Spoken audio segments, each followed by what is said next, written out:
இவர் சொல்லி பார்த்தாரு, மக்கள் கேட்கல. இவருடைய அமைச்சர் சொல்லி பார்த்தாங்க, கேட்கல. திமுக பொதுக்கூட்டம் போட்டு பேசி பார்த்தாங்க, கேட்கல. இப்ப இதுக்காக திராவிட முன்னேற்ற கழக ஆட்சியில நிறைவேற்றப்பட்ட திட்டங்களை பேட்டி கொடுக்கலாமா? அதுக்கு 4 துறை செயலாளரை நியமிச்சிருக்கிறாங்க. ஏங்க வெக்கைக்காடார் இல்ல? 4 துறை செயலாளர் தினந்தோறும் திமுக ஆட்சியில இன்னென்ன திட்டத்தை நிறைவேற்றப்பட்டு ஒரு விவரத்தை சொல்றாங்களாம். அதுலயும் பச்சை பொய்.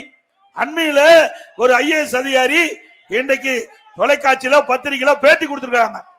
வாங்கிய மனு 1,05,00,000, தீர்வு காணப்பட்டது 1,01,00,000. அது இந்த தேதியிலிருந்து இந்த தேதி வரைன்னு குறிப்பிட்டிருக்காங்க.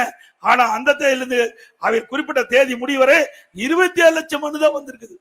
மொத்தம் வந்தது 27 லட்சம் மனு. ஆனா அவள் குறிப்பிட்டது 1,05,00,000 மனு வரப்பட்டது, தீர்வு காணப்பட்டது 1,01,00,000 மனுன்னு பச்சை பொய்ய சொல்றீங்க. மீண்டும் அதிமுக ஆட்சி வந்தா விசாரிக்கப்படும். எதுக்கு நாட்டு மக்களை ஏமாத்துறீங்க? நீங்க சொன்ன காலகட்டம், நீங்க சொன்ன காலத்தில் எந்த காலத்தில் ஆரம்பிச்சு எந்த தேதி ஆரம்பிச்சு எந்த தேதி முடியும், அந்த இடப்பட்ட காலத்துல இவ்வளவு மனு தான் வாங்கப்பட்டது. 27 லட்சம் மனு தான் வாங்கியிருக்கிறீங்க. 1,05,00,000 மனு வாங்கப்பட்டதாக கூறப்படுவது தவறு.